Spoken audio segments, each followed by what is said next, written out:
Donald Trump's golf habit, a taxpayer-funded fairway to frustration. As the 47th President of the United States, Donald Trump has returned to the White House with his golf clubs in tow. Since his inauguration on January 20th, 2025, Trump has spent a significant amount of time on the golf course, with costs piling up for American taxpayers. According to a HuffPost analysis, Trump's golf outings in his second term have already cost over $26 million as of March 30th, 2025, with the president playing golf on 18 days out of his first 69 in office, more than a quarter of his time. These expenses highlight a stark contrast between Trump's lifestyle and the financial realities of most Americans, many of whom can't afford the luxury of golf. Let's break down the numbers and explore why this matters to a nation where the majority struggle to make ends meet. The cost of Trump's tee time. Each of Trump's golf trips is a costly operation, requiring Air Force One, Marine One, a motorcade transported by C-17 cargo planes, and extensive security from the Secret Service, Coast Guard, and local law enforcement. A 2019 Government Accountability Office (GAO) report estimated that a single trip to Mar-a-Lago in 2017 cost $3.38 million, with about one-third of that attributed to Air Force One's operational costs. Adjusted for inflation, these costs are likely higher today, but using the 2017 figure, Trump's 18 golf days in 2025 amount to $26.127 million. Here's a rough breakdown of what taxpayers cover for each trip. Air Force One, approximately $200,000 per hour, with a 2-hour flight to Palm Beach costing about $1 million round trip, including cargo flights for the motorcade. Secret Service and local law enforcement. Palm Beach County has spent millions, with daily overtime costs at $240,000 and a $45 million budget approved for Trump's visits through November 2025. Coast Guard and military. Armed boats patrol the Intracoastal Waterway, and a gunship is stationed off Mar-a-Lago's coast, adding hundreds of thousands of dollars per trip. Miscellaneous. Hotel rooms, golf carts, and meals for Secret Service agents at Trump's properties channel taxpayer funds directly into his businesses. Notably, Trump owns the courses he plays on, meaning a portion of these expenses, hotel stays, food, and services, benefits his own companies. The watchdog group Citizens for Responsibility and Ethics in Washington, CREW, estimated that during his first term, the Secret Service paid nearly $2 million to Trump-owned properties. This arrangement raises questions about conflicts of interest as taxpayer money flows into the president's pockets while he enjoys his leisure. Golf, a distant dream for most Americans. For the vast majority of Americans, golf is an unattainable luxury.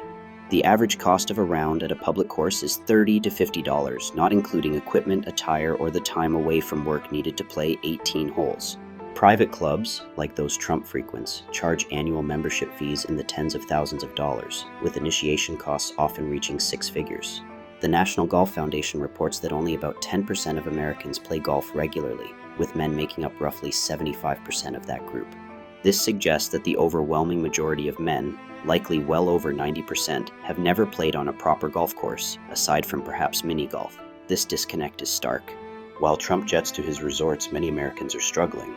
About 60% live paycheck to paycheck, and nearly 40% can't cover a $400 emergency without borrowing. For them, golf isn't just a game. It's a symbol of a world they can't access, reserved for those with wealth and leisure time. Trump's frequent golf trips funded by public dollars underscore this divide.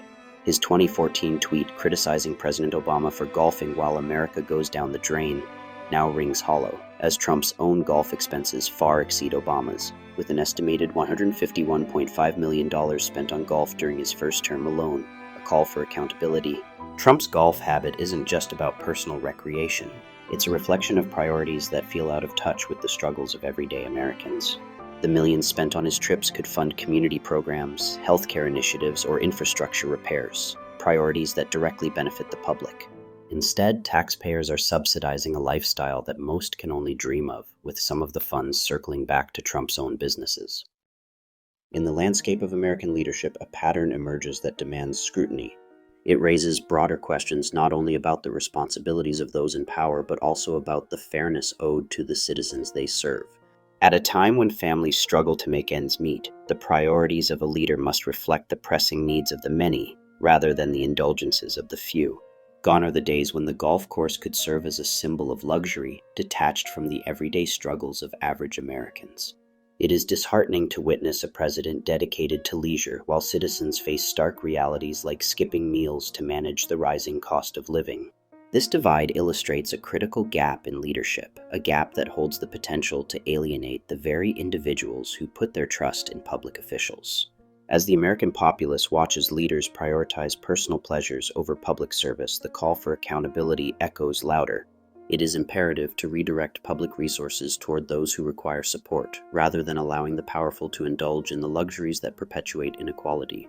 A leader's time and energy should be devoted to solving the deep-rooted issues that plague our society, rather than partaking in games that symbolize a detachment from reality.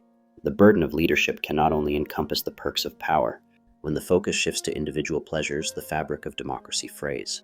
A presidency that spends a quarter of its time on the golf course reflects a drop in prioritization, a bogey that the nation cannot afford, particularly in an era defined by economic hardships and social injustices.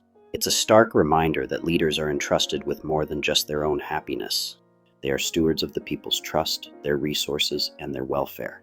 Therefore, it is time for Americans to rise and demand a renewed focus on the nation's challenges, insisting on leaders who prioritize the needs of the many over their own personal gratification.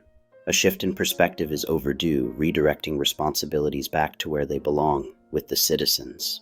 The unfairness displayed by those in power is no longer an acceptable norm. The people deserve leaders who embody integrity, transparency, and above all, a commitment to serving the collective good. By Scott Young, aka Sinfamous Gamer.